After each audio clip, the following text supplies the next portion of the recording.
Hey everyone, welcome to Engineering Studies, your go to place for quick and easy explanation of engineering topics. So, in previous lecture, we have discussed about the data distributions and what are the types and all various graphs we have seen. So, today's we are going to understand about the Z score. But first of all, let's revise what we have covered till now. Okay, so let's dive in.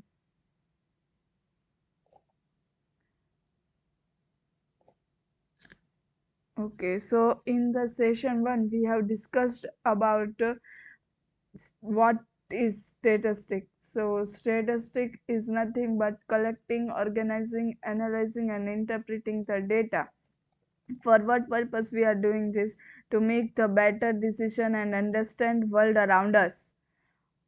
Next we have seen was why do we need statistics.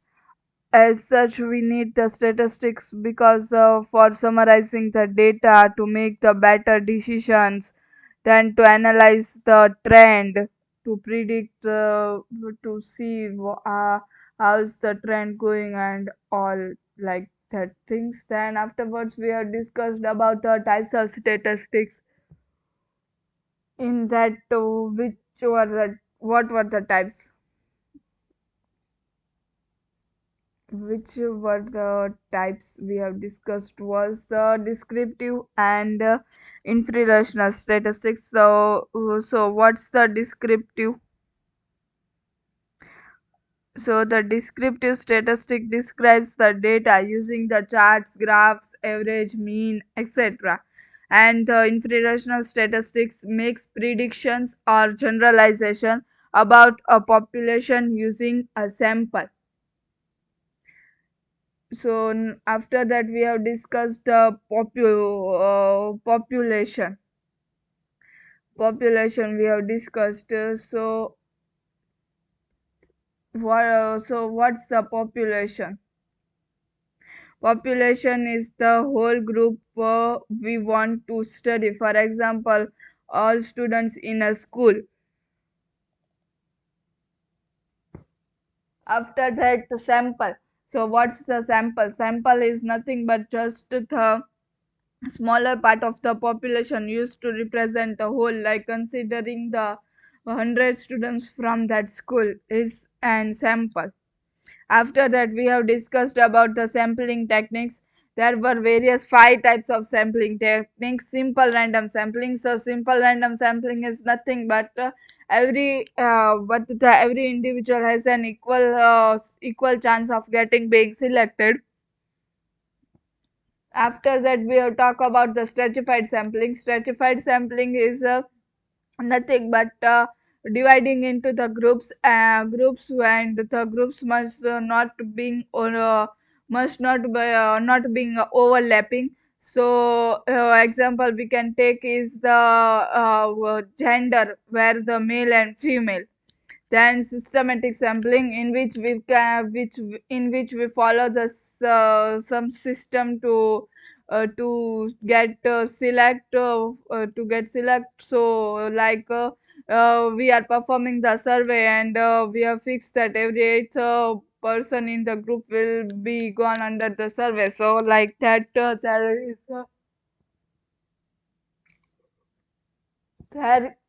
is a system. After that, convenience sampling is nothing but it's just like easiest to reach, but not always reliable.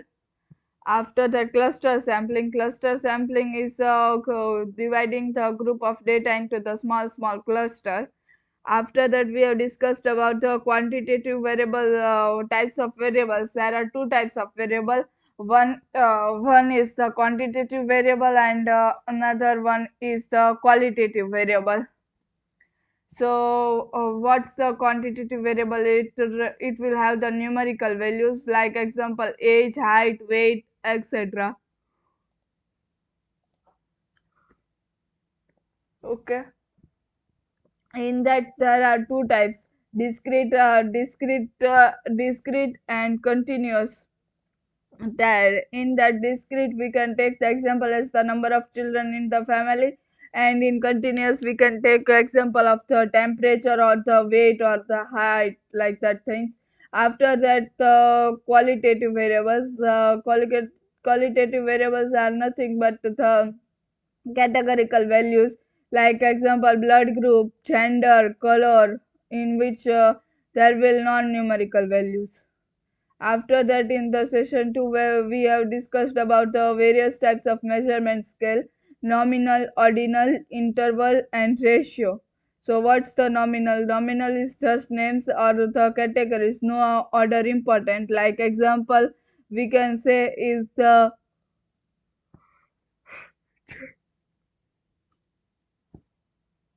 gender. Ordinal is the ordered categories. Like example, we can say as the rank, like, or movie, or rating the movie in a scale of 1 to 5 stars. Interval, scale number with the equal gaps and no true zero. Example is the temperature. Ratio scale, like interval but has a true zero, and examples are the height and weight. Then we have discussed about the frequency distribution, shows how often each value or range appears in the data, like we have discussed during the lecture. Like we have represented the age group of 10 to 20, then how many students fall under that, then we need to count, and the count is the frequency. Make larger data easier to understand. Then we have discussed about the cumulative frequency, tells us how many values are up to a certain point, so helps in building the curves and percentile ranks. Like we are adding the values, and it will tell us that how many values are at certain point. After that, we have seen was the data visualization. There were various graphs. In that, we have discussed about the bar graph for comparing the categories. Bar graph is used for the categorical values. Pie chart to shows the percentage. Histogram to for the group numeric data, means it shows the continuous graph. Line graph to shows the trends over the time.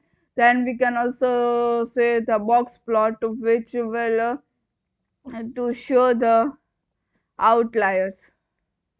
Okay. After that, in session 3, we have discussed about the measure of central tendency, in which we have covered the mean. What is the mean? Sum of the numbers divided by total number. Then we have discussed the median. For odd number, the middle element will be only the median. For even number, average of the middle element, average of the middle element will be the median. Mode is the most frequently appearing values, like most times the value repeating. Outliers, a number that is very high or low and doesn't fit with the rest of the data. Like example, we have seen in this, 100 is the outlier. Five number summary. Summary is the minimum value. Then we have smallest value. Q1 is the quartile one for with 25 percentage. Median is the Q2 with 50 percentage, and Q3 is the third quartile with the 75 percentage, and fifth was the maximum, which is the largest value. After that, we have also seen about the IQR, which is the interquartile range, tells how spread out our middle values are, and their formula was the IQR equals to Q3 minus Q1, where the lower fence is equals to Q1 minus 1.5 times IQR, and Q3 minus 1.5 times IQR for the upper fence. Okay, so after that, now for the session 4, we can write what is for session 4. In last lecture, we have discussed about the data distributions. So now let's discuss on that. Can anybody write what we have discussed in the last lecture? I have tell you only that we have discussed about the data distribution, but you can give me a brief. So now let's see data distribution. Data distribution shows shows how data shows how data values are spread. Like example, we can see the mostly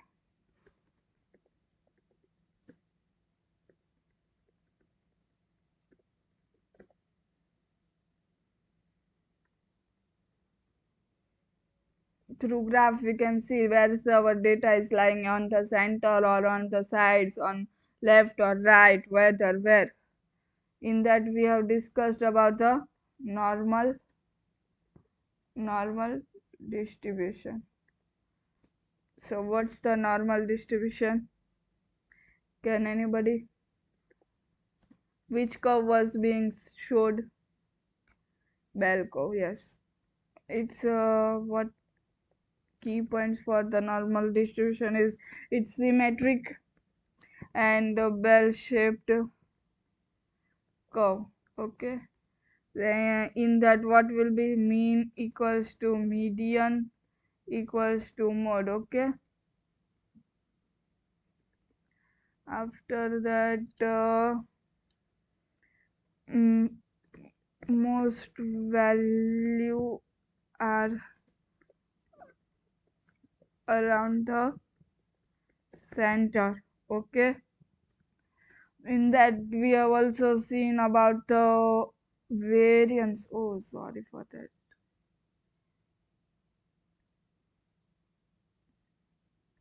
In that we have also seen about the variance. Okay, so what's the variance? Tells us how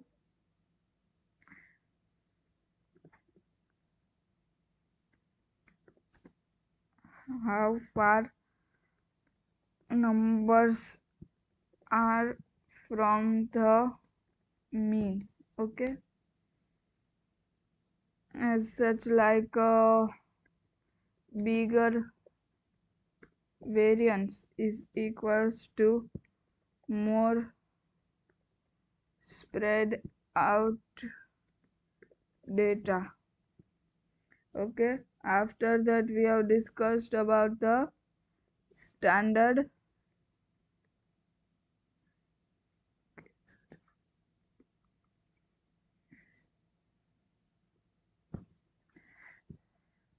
standard deviation. What's the standard deviation?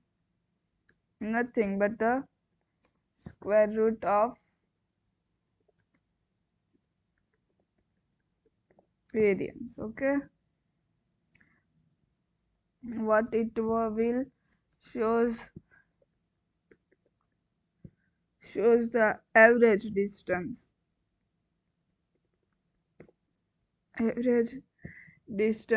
from the mean. Okay, after that in that also we can say like low standard deviation is equals to consistent data. Okay, and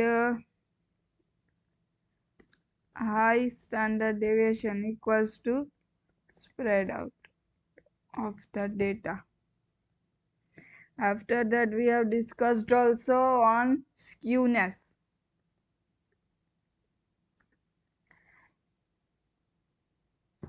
So what's the skewness?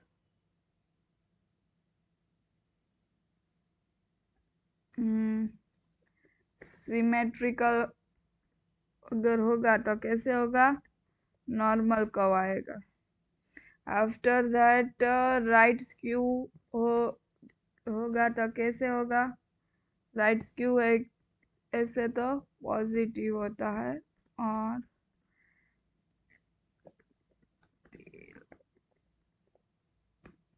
Positive होगा so tell किधर आएगा? Right पर. और another is the a negative skew, which is negative. Okay, negative skew, no, but left skew. Sorry for that. So where will be the tail on left? Okay, so what does skewness defines tells us if the data if the data is balanced or tilted. Okay.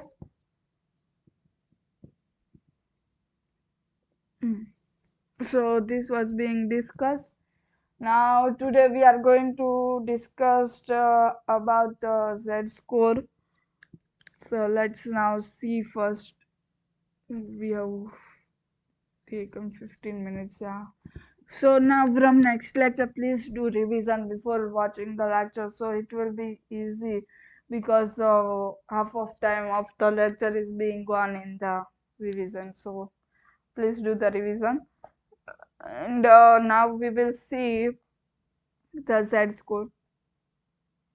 Now we have already seen the normal distributions, and they are very important in the data as well as the probability distributions.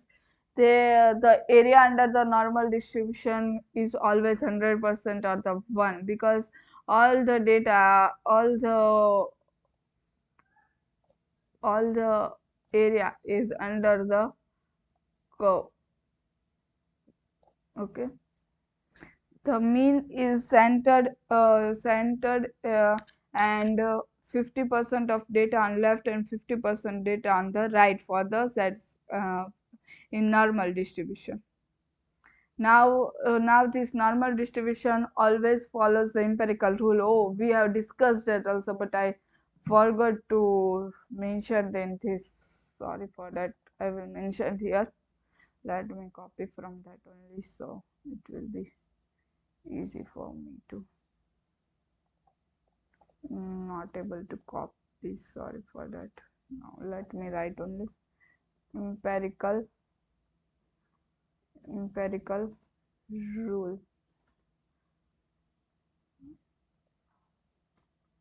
What was it? 68, 95 and 99.5. Okay, this was the empirical rule. Now this normal distribution is also follows the empirical formula to find the normal distributions like this. Okay, you must be thinking that what's this rule? We divided into three sections, and those three sections holds the respective percentage. Like I have explained you in tomorrow's lectures only. So these parts cover in this between. There will be the mean.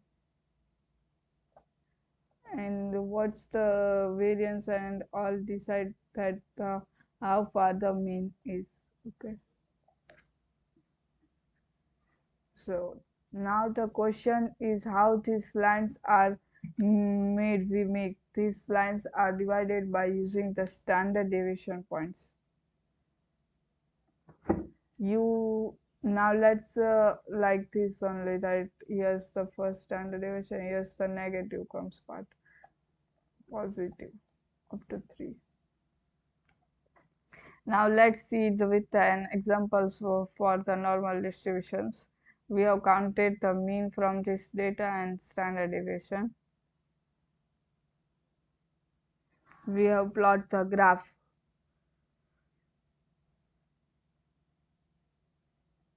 Now if you see clearly all the data, we can say our 99.7 data of our data is inside the 3 standard deviation. 2 questions. So what is the use of Z score? Now what its formula? So what's the Z score? Main question. Z score is much important as per for the your academics and also for the interview also. The Z-score is a powerful statistical tool used to understand how far data point is from the mean of the data set, measured in terms of the standard deviations. Okay, so what's the formula? Formula is very much easy. Data point minus mean divide by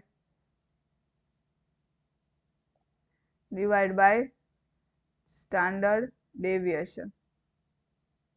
Now let's say you have a data with a mean on 8 and standard deviation is 1, and you have been asked how many standard deviation points away is 9.5 from the mean.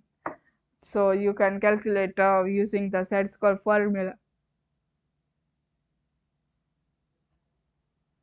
So you get the answer of this. That means that 9.5 times is 9, that means 9.5 is 1.5 standard deviation points away from the mean. If the value is negative, that means the left side of the mean, and if the value is positive, that means the right side of the mean.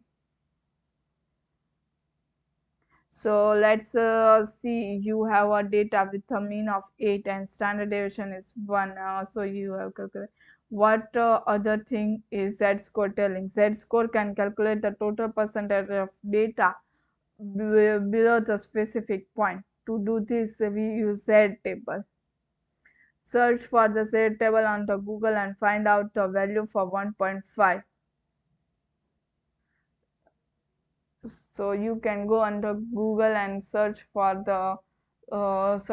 this thing. Let us also, I will help you to that how to see the data as such, how to see the Z table. I will help you. Wait for a minute, okay.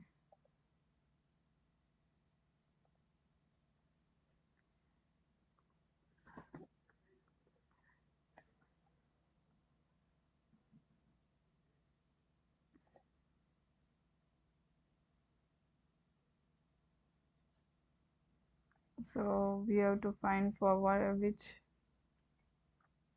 for 1.5, okay, positive. So 1.5 and the 0 only.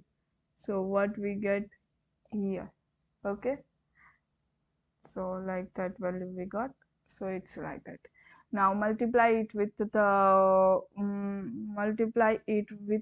100 to convert the value in the percentage out of 100. So we got the 93% of percentage of the data. Now we will discuss about the covariance and the variance. Okay, so let's see here also what's the Z-scores, how far the mean is from in terms of the standard deviation. So this is the formula. You can take the screenshot of this. Understanding the Z-score. Z equals to 0, the value is at average. Z greater than 0, the value is above average. Z less than 0, the value is below average. Z equals to 1, so standard deviation above the mean, and Z equals to minus 2, so the standard deviation is below the mean. We have also taken the examples to calculate, and here also the age, salary and weight we have taken, and what after that we have solved the question. We target of being the up in the form of the mu 0 and standard deviation, then we can't apply the standard normal distribution. This is called the standardization process, where I am training to convert a distribution into the standard deviation. Standard normal distribution property is mu equals to 0 and standard deviation equals to 1.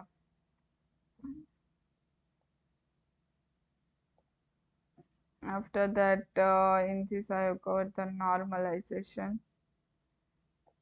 and what's this part covers.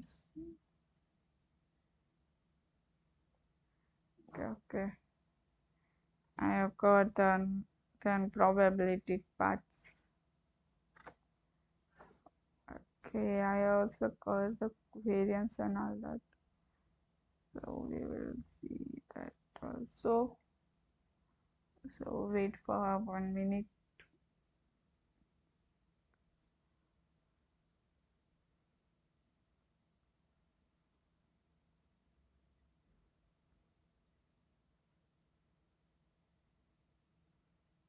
If you want these notes, then please drop the comment. I will provide you.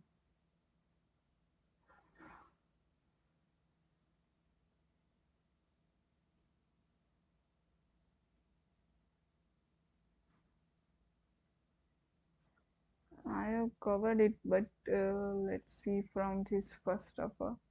After that, in next lecture, we will see from that because the time is going as such. Okay. So covariance and correlation. Covariance tells how two variables change together. Covariance is used majorly in machine learning, but it is the part of the statistic. Okay, it's very much important for the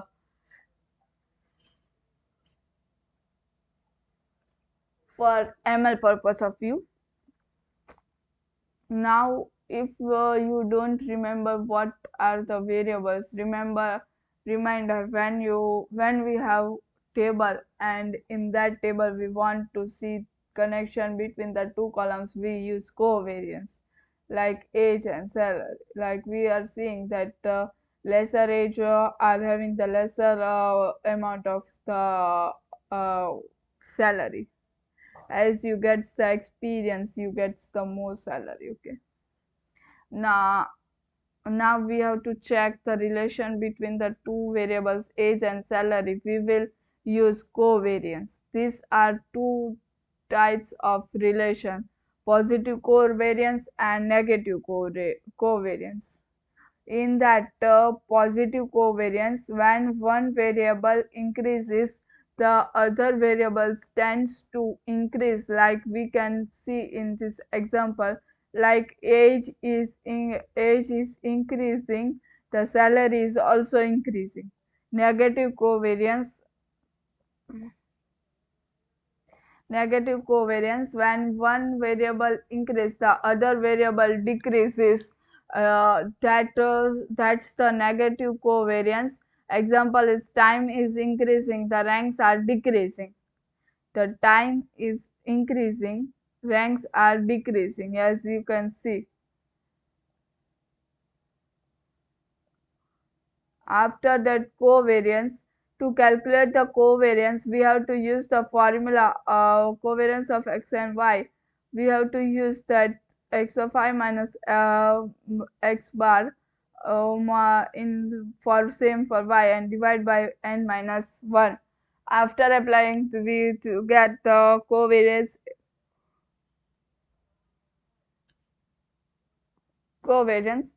to same for the age and salary. Okay. So what covariance tells us, basically it tells us the direction the relation is positive or negative, but to actually see the strength of the relation we have to use the correlation. So what's the covariance tells us? Basically it just tells us the directions the relation is positive or negative, but to actually see the strength of the relation we have to use the correlation. To find the correlation, we have to find the covariance first and then divide by the standard deviation of the both the variable. So with the data, our covariance was this. Now we just have to divide both variables of the standard deviation. So we got the correlation as this. So our correlation of these two variables are coming out of 0.99. But what it is telling? It is telling strength, how closely they are related to each other. Correlation always comes between the -1 to 1. So this it's a range of correlation. After that, the probability part, I think we will discuss in the next lecture. Probability, permutation, and the combination, all the part of. So please come with some revision of the probability, as you all have been covered in the 10th and in the 10th part of your school time. So please come with the proper revision of the probability, so it will be easy for you to gain up. And if you have any doubt or queries, then please drop the comment. I will help you to clear it out. And that's for today's part. So now we are ending our lecture. And if you and keep believing in yourself, we will meet in next lecture. Thank you for watching.